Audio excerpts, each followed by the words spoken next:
Voltaire, French philosopher of the 18th century, of the period known as the Enlightenment, was one of the most militant opponents of religion, and indeed he was very proud of the fact that he didn't believe in God.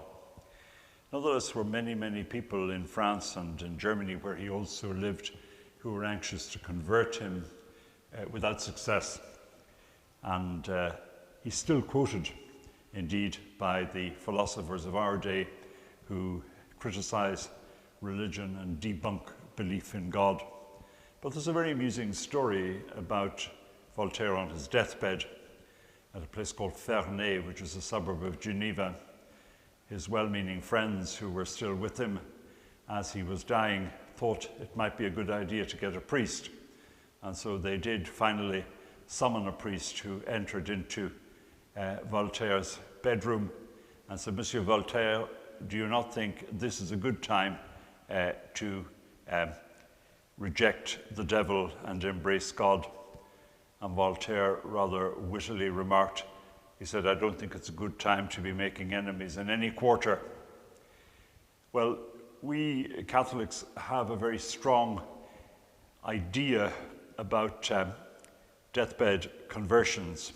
It's part of our folk tradition that hard-crusted old bachelors who've lived without God all their lives, or people who have been very virulent in their opposition to the Church and her message, suddenly are converted to the faith with their last breath in some cases.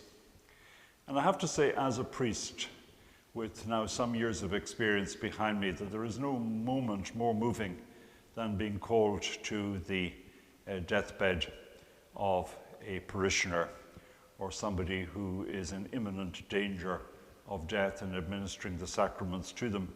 And I often think of the promise made to St. Margaret Mary Alacoque, that those who kept the First Friday devotions, those who prayed regularly to the Sacred Heart, that one of the rewards of that devotion was that they would have a priest at their deathbed. Now, most people die indeed very piously after a long life of religious devotion and belief in God, but there are those who are actually converted with their last breath.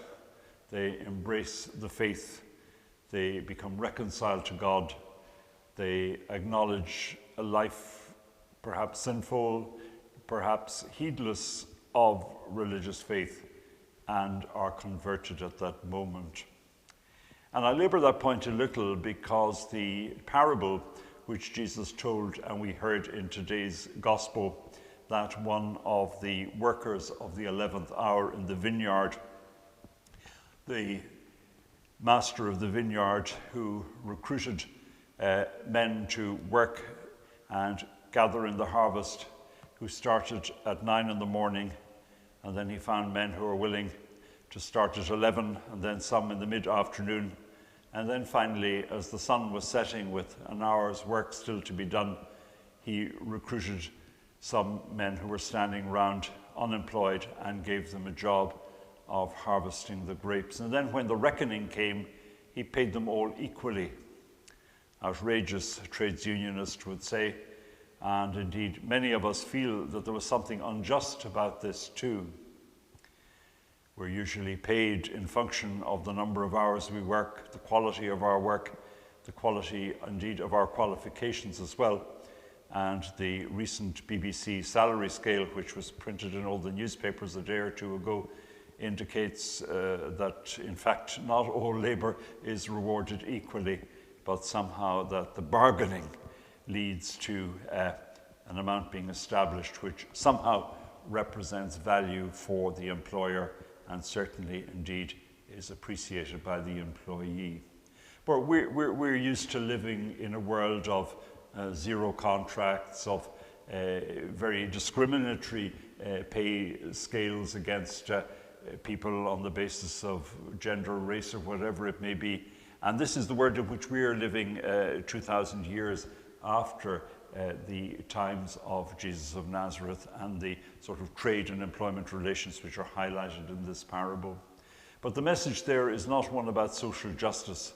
It's one about the infinite mercy of God, and that there is always an opportunity for everyone, regardless of what stage in life's journey they are, to accept and welcome God's love in their lives. And that's the point Jesus is making, really. He had come to preach the good news. He would have realized that a lot of people had turned away from him, or that some people just gave him their attention for an afternoon and then got on with the rest of their lives. But he was also aware that the most unlikely candidates of all actually embraced the faith proposal he was making, welcomed the kingdom of God into their lives. And so our lives in many ways are more complicated than they might have been in the case of the contemporaries of Jesus. Their worries would not be our worries. The challenges that they faced are certainly not the challenges which we face, particularly at this present time. And it wouldn't surprise me if many of you have asked big questions about religion. Why should I bother? Can it be true? Why does God let this happen?